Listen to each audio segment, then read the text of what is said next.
Hello and welcome to Midterms. We are now on to communication for various purposes, and we'll be tackling the different types and methods of speeches.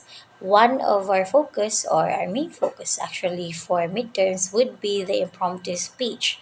So, if you've watched the videos I've given you, impromptu speech is a speech wherein you will have no preparation. It's a spur of the moment, high pressure moment actually. And even though we think that it's usually related to academic activities only or in contests, we actually are exposed to speaking impromptu speech in our daily lives. For example, we have your interviews, your dates when you're asking your date some questions, and in the class when you're asked to answer some questions or you're asked to introduce yourself, and you have in some times celebrations when you're asked to give a speech to the birthday celebrant or whatever city celebration there is. So those are actually examples of impromptu speeches. And for midterms, your main performance task, if get to have more, but mainly your performance task would be to deliver an impromptu speech. So I'll be giving you a few points or tips, just the gist of major tips and how to deliver an impromptu speech. So I hope that everyone will actually be able to deliver, because I still expect or I still intend to do it during our time live so that there's no preparation. However, I won't be as rigid as before in preliminary terms, wherein I ask you to open your camera and speak in English. For impromptu speech, I still encourage you to speak in English. It's part of the practice, but if at some point you lose track or you forget a certain term or statement, then I'll allow you to speak in the vernacular. You'll be given 1 to 2 minutes, so hopefully you won't get past that duration. I will be very, on that note, I'll be very rigid because most of the presentations before, they went over the expected time, and that would be unfair to the other classmates. So, to continue, I'll be giving you some points or impromptu speeches. How do we start that? Number one is you have to start strong. I hope you've shown, or the video I've shown you or shared with you before, about not necessarily having to greet your audience, having to be polite, and just say something captivating. That's very critical. The first 10 seconds actually of your presentation will be critical, especially since you have a short presentation, only 1 to 2 minutes. Do not use your time saying thank you for the 24 question, or hello everyone, good morning, my name is, so you can skip that off and you can immediately answer the question or say something about the topic that you're given. Because in actual events, I'm sure you'll be allowed to say that. Like if you're giving a speech to a newlywed couple, you can say, "Oh, I didn't know this was gonna happen." You can say that, but that's for informal setting. So for our presentation or your presentation, just start with your speech ahead, or cut to the chase. State your speech, because it will eat up a lot of time if you have a long introduction, and you have to take note that you only have a few minutes. So that's your conciseness. Let's go back to the principles of communication and take note of them. Next up is your body, the body of your speech. So the number one thing you remember is to narrow your topic. For example, I ask you, is technology relevant nowadays? That would be a very broad topic to answer if you try to take it all of the information in your few-minute presentation. So you just choose a certain part of that, a certain aspect of technology. You can choose one gadget, for example, or you can choose specific things or specific moments in your life that made technology relevant. And then you speak about that. You say, yes, it's relevant because of this experience. I was able to use this device, and then it helped me. How did it help you? And then you end, and then you say again. So again, to me, technology is relevant. So that's it.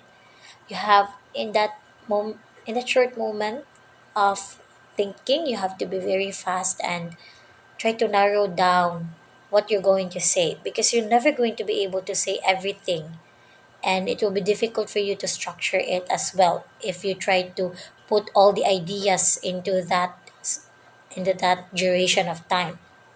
So let's go to your structure. It's important that you have structure in your body so as to make it more understandable to your audience and to make it more meaningful. If you just say technology is important because of this, because of that, because of this, is that, and that's it.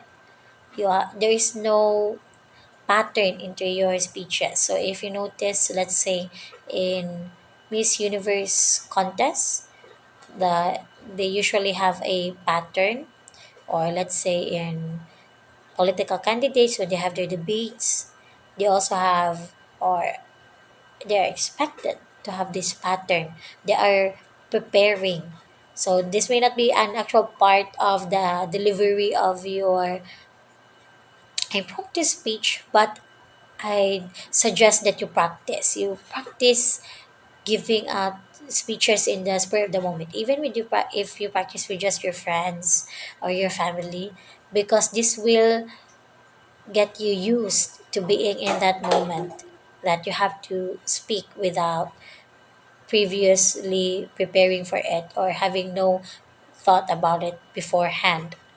So going back, the structure is quite important. It gives you a way to organize your thoughts and your ideas. So a few tips or a few patterns would be: you have STAR, or the situation, task, action, and result. So, for example, I ask you, what's the hardest course in your previous semester? And then you give a strong start instead of actually saying the hardest course. You immediately say, do you understand yourself? And that will hook your audience thinking, what? How is that related to the question?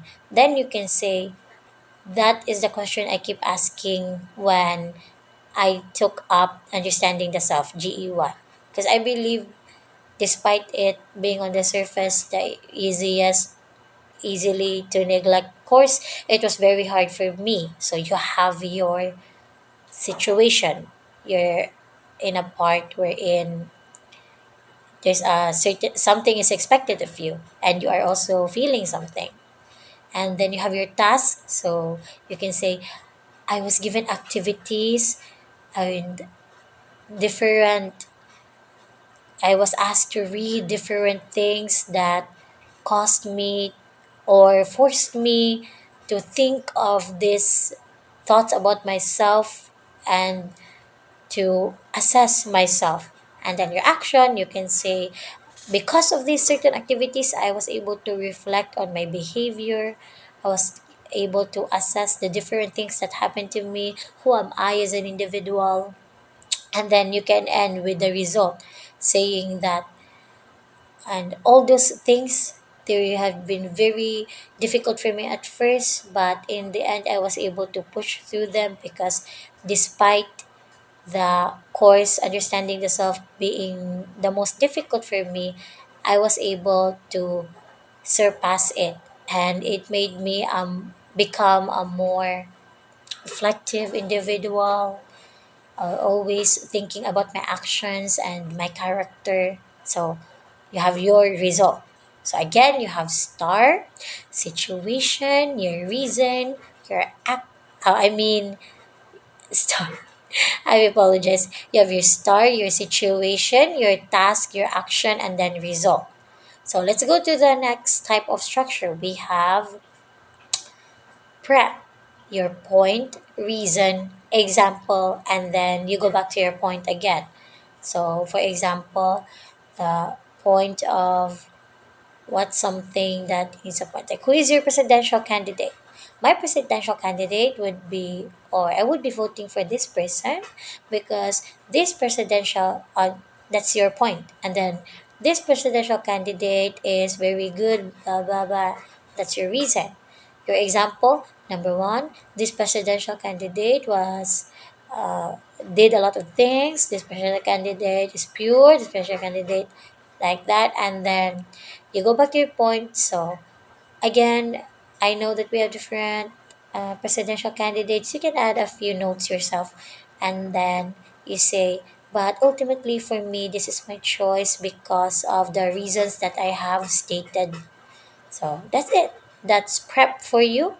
Point, reason, example, and reason. Oh, nasagol na ko atong previous. We have another example. You have eat, emotions, anecdote, and then you tie it back to the emotions. So, for example, what would you say what will you do or how would you feel if your boyfriend cheated on you with your best friend?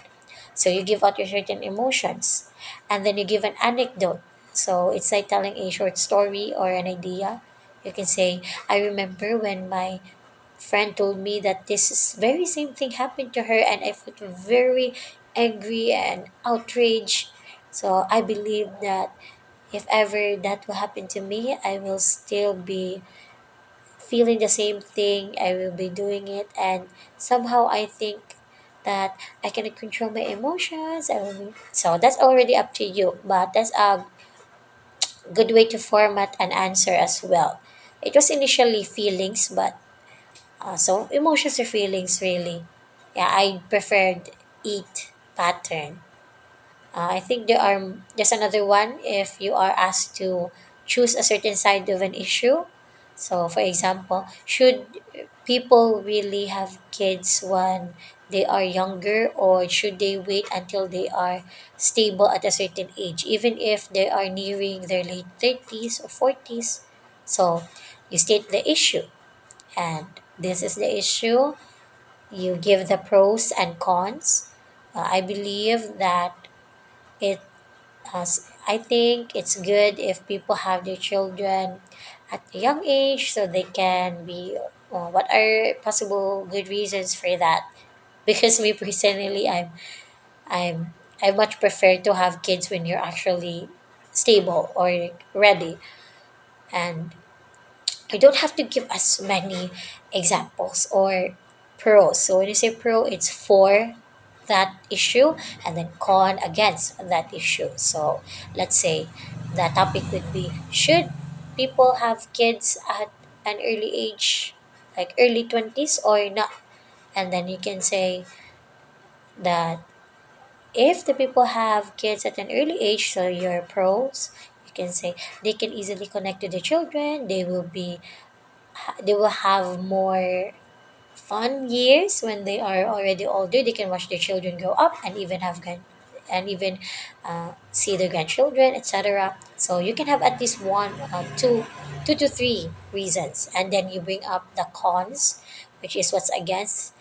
To be very difficult to raise your children when they are still understanding themselves as well, etc. So for since I'm only giving you 2 minutes at most, so I will accept at least two reasons if you approach this kind of structure in your impromptu speech. So you have your cons, against, and then you go to your conclusion. Like ultimately, the important thing here is we are able to raise children who are good, etc. That's you conclude the issue or how you want or anything you want to say at the end. So speaking of conclusion, the third major tip would be, since I told you to start your speech stronger, I would also expect you to end it stronger. I mean, start your speech strong, end your speech stronger, because people have undeniably we have short attention spans, and when the end of the speeches are actually the parts wherein many people remember. Even in some speeches, that's the only part that some people can remember or will retain in their minds. So it's also a good thing if you're able to end your speech properly. You don't just end your speech after saying the last reason or the example or saying the con, and then that's all. So, because I've also noticed that in the speech, in your previous speech from preliminary term, that you were saying a lot of, you were able to give out experiences or the different takes or different views, but ultimately the end was not furnished. You just immediately say after you're still supporting your topic, and then you immediately say, "That's all, ma'am. Thank you." So try to end your impromptu speech with something meaningful or remarkable in such a way that the audience, even after your speeches, they will still remember it, and they will also be able to remember the main point of your speech. Sometimes it's a bit cliche, but it's really good when speakers go back to the main point so that we do not lose track. That's right. Yeah.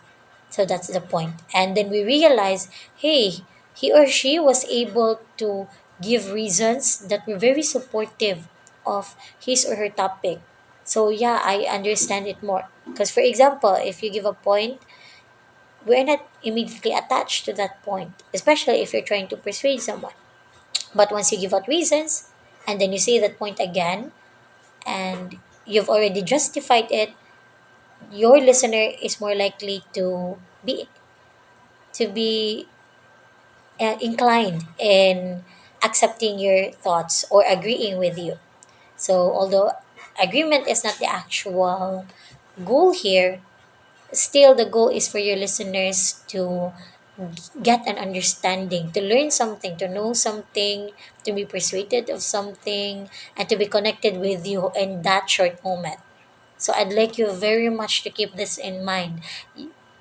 There are a lot of you in the class, and this is a good opportunity for you to make your mark, to have yourself be remembered by your classmates. This is you imprinting their impressions of you, their perceptions of you.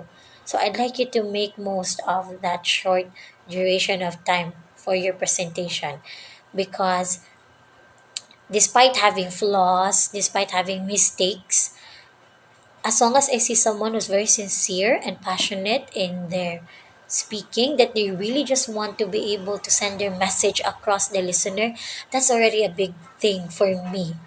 That a lot of us, that or you, we are, because most of us are just speaking without much point or without much sincerity.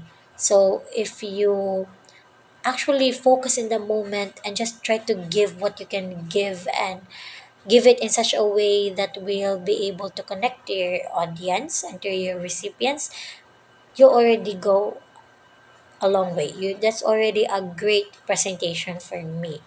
So I'll be having my criteria. I would include that in the instructions as well. So again, I hope you keep mind of these things. I hope you prepare for your impromptu speech by practicing. Try practicing how to speak, how to deliver a impromptu speech, and constantly believing in yourself. Because this impromptu speeches, it's informally speaking, it's really just like if you are interacting with your classmates or your friends. So this is just in a different or a more formal setting, but still this is a way for you to communicate and practice your skill of interacting with people and making them understand you. So I guess that's about it. I will end my not so short discussion there. I hope you learned something, and I hope you will make use of your learnings in our class soon. So I will see you then. Thank you and God bless.